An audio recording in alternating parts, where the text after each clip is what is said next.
It started off as an idea where we wanted to commemorate, our ancestors who were massacred 100 years ago. So myself, Steph Simon, Chris Davis, and some other folks on the executive team just galvanized 60 of the most selfless, unsigned artists from the state of Oklahoma, from Tulsa, Oklahoma City, and Lawton. Um, and we really just, we have a lot of amazing talent here in Oklahoma, but we was like, outside of the artists and the talent, like who fits the mindset, the entrepreneurial spirit of Black Wall Street. And so we picked roughly 60 artists from the state of Oklahoma, not just Tulsa, because we just felt like this was an Oklahoma project. And so it's basically a multimedia project that consists of an album, a documentary, which highlights us creating the album in the 5 days right before the pandemic shut down at the Greenwood Cultural Center and Skyline Mansion, which used to be formerly known as the Brady Mansion. Tate Brady was considered a forefather of Tulsa, and what we come to know now is that he was a member of the KKK, one of the ringleaders of the massacre. And so Felix Jones, a Tulsa native, former professional athlete, purchased that mansion in 2016, and we flipped it into an event center and recording studio space. And so the documentary highlights us recording at the Greenwood Cultural Center and Skyline Mansion.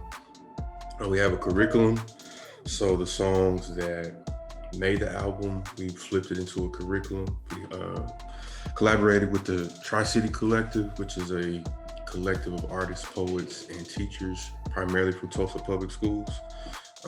And so we've made a curriculum from middle school all the way up to college level. And then we have roughly almost 60 episodes, podcast episodes, Parallel Africa.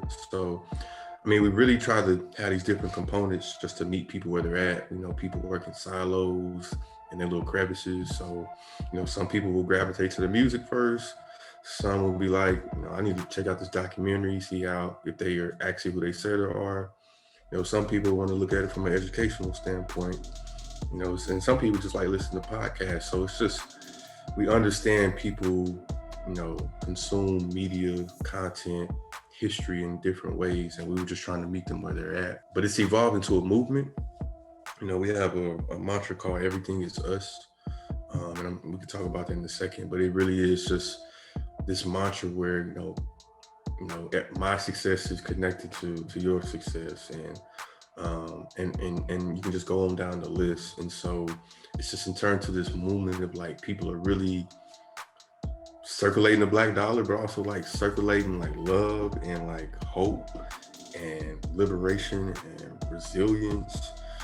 And just you can just tell like so much attention has been on the Lovecraft countries, the Watchmen's, the documentaries that are coming out. It's all been on like the tragedy that happened 100 years ago, and all that. We're grateful for the exposure. It's just like, damn, we here. Like Greenwood hasn't died. Like we still exist. Like we're still the rose in the concrete. And we just like, yo, we're gonna let y'all say y'all speak like Kanye. Like I'm gonna say what you want to say, Taylor, but like, this is our time. Like North Tulsa got something to say. That's actually a track on the album, but like North Tulsa really does have something to say, and we've been patiently seeing how the national scene has been going, and it's just like, okay, that's cool. Y'all don't want to really show us love. Okay, we'll take it upon ourselves and to have conversations with our ancestors and hold ourselves accountable and make sure that our stories are being told in a way that speaks to us in our future 100 years, but also speaks back to the ancestors that we lost 100 years ago. And I think the community is seeing that, is witnessing us like coming together and just like really just loving on each other. And it's just starting to reverberate and spread. So it is a movement. I see Everything Is Us and people wearing the merch all the time. So yeah, it started out as a project, but it's community organizing at its core.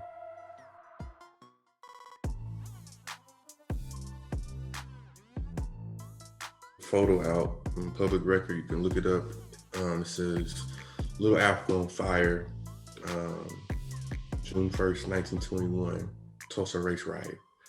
And it's a rooftop view of Greenwood burning, just burning down. And like when I saw the photo, when I was thinking about, the compilation project, I just got like just righteous indignation. Just like I was just angry, just upset. And I was like, man, I'm gonna call Little Africa on Fire. And then I called one of my colleagues, one of my big mentors in education, and he just asked me a question. And it's like you always have those relationships with people where they pose a question, but it's really to like tell you like what you need to do. And so he was like, where is the agency being placed in the name? And I knew exactly what he was talking about. And so as opposed to calling it Little Africa on Fire, I was like, fire in Little Africa, because again, as I said earlier, like the fire still burns. Like the entrepreneurial spirit, like even though we don't have the economic wealth, and that's what we're getting to, like the spirit, the idea, the creativity, like it's there. Like it ain't never left. So it was just about placing the agency back into the community, like giving the ball back to the black people.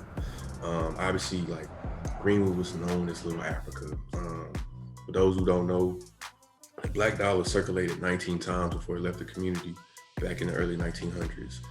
I mean, Oklahoma was on the cusp of becoming a black state. Like we had the most black towns in the country.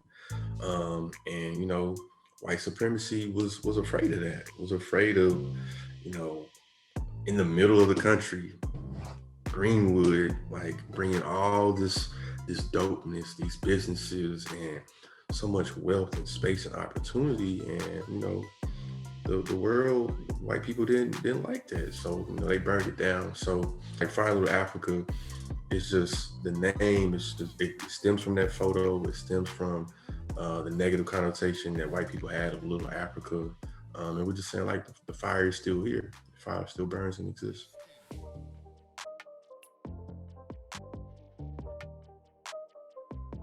People can make movies, can talk about Greenwood, but like unless you hear and you just breathe the air that's out here out north, or just see how people move together, like you can't really understand the spirit. And what I mean is like the ancestors are running this. Like I don't think people understand how much I've been held accountable in the 2 years of putting this together, just from their presence of coming to see me and just being like, don't F this up. Don't F this opportunity up to tell our stories the right way, but also don't F this up for the next generation.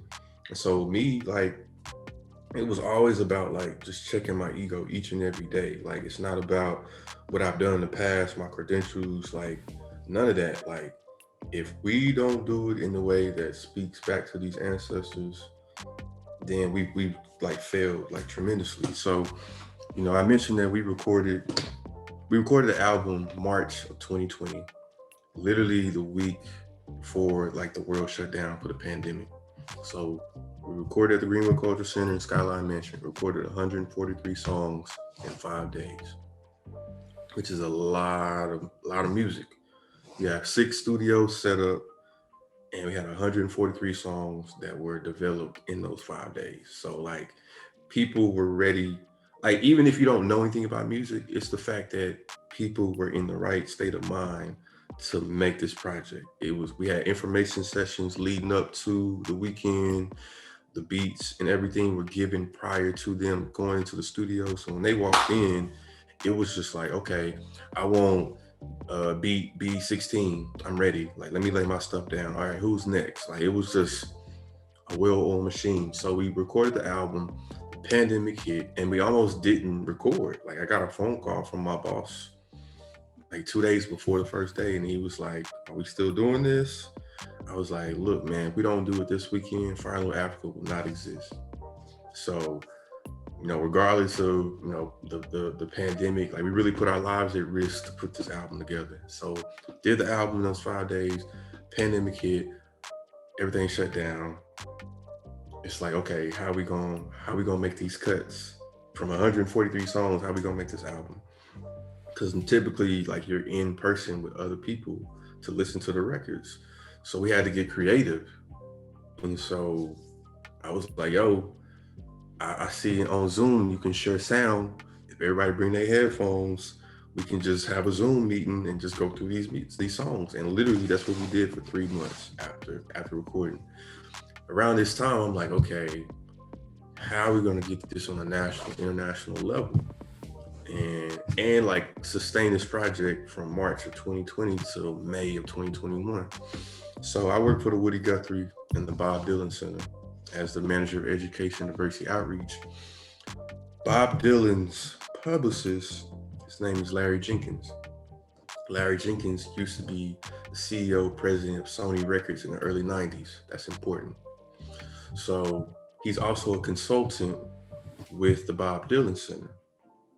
But I also didn't know he's a consultant for Universal, which oversees Capitol, Motown, and Republic. So that's all important.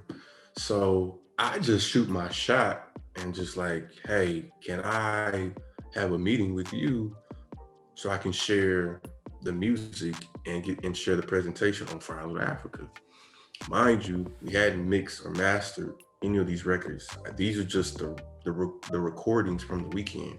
So this is rough sound, like nothing. So share the music with him, share the deck, and like he's in tears and he's like, Ethiopia is gonna love this. And me being naive and just really just being like present in the project, I'm like, who is Ethiopia?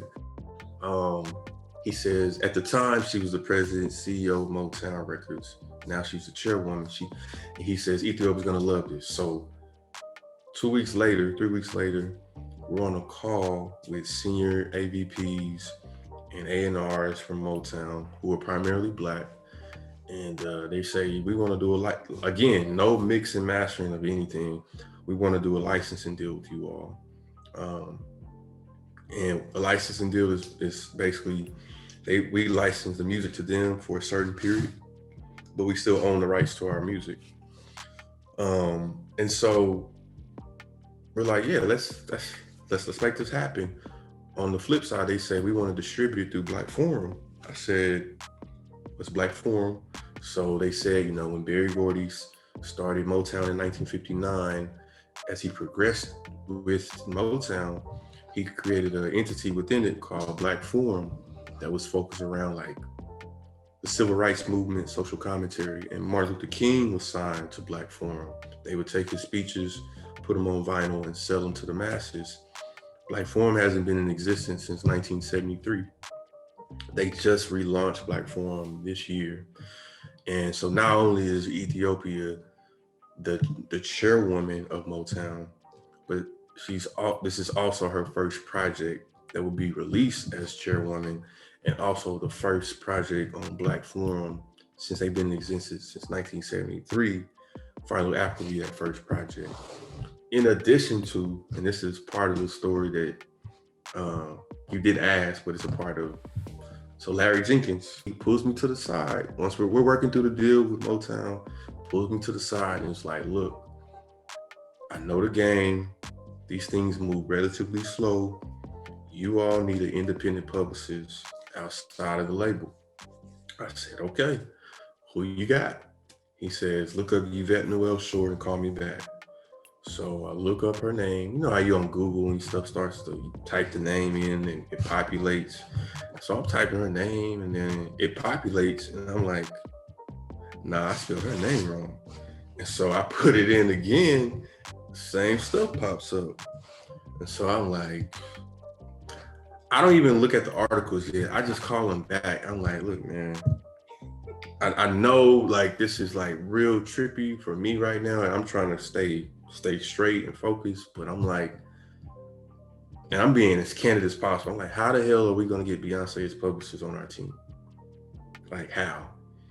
So lo and behold, Larry Jenkins gave Yvette her first shot in the industry. She was a journalist at the time. She called Sony Records one day, says, they don't know each other from a can of paint. He picks up the phone, she calls him, says, hey, my name is Yvette Noel Shore, and I'm supposed to be writing a review on Mariah Carey's album, and I need the album now. And hangs up the phone. He ended up calling her back and says, hey, can you become Mariah Carey's publicist? And it turns into Mariah Carey, to Whitney Houston, to Prince, to John Legend, to Destiny's Child, and Beyonce. And so I'm just like, how are we going to get her? I'm looking at her net worth and I'm like, what are we talking about? We're talking about Greenwood. We're talking about a place that don't have anything. Like, it was taken from us 100 years ago. So I'm trying to get him to understand. He's like, don't worry about it. 3 weeks later, get on a call. I am anxious because I'm like, I got one shot to get Beyonce's publicist to be on our team. And when I'm going back to the ancestors are driving this like through and through. Get on the Zoom call. I'm about to open my mouth to present. And Yvette stops me and says, I'm going to let you present, but I want to let you know the answer is already yes. So I'm just like hella tripping out at this point. Like what is going on right now? So, I mean, lo and behold, like, we've signed a deal with Motown. You know, Yvette, our publicist, and Ethiopia have been on my podcast, Fireside with Dr. Bew.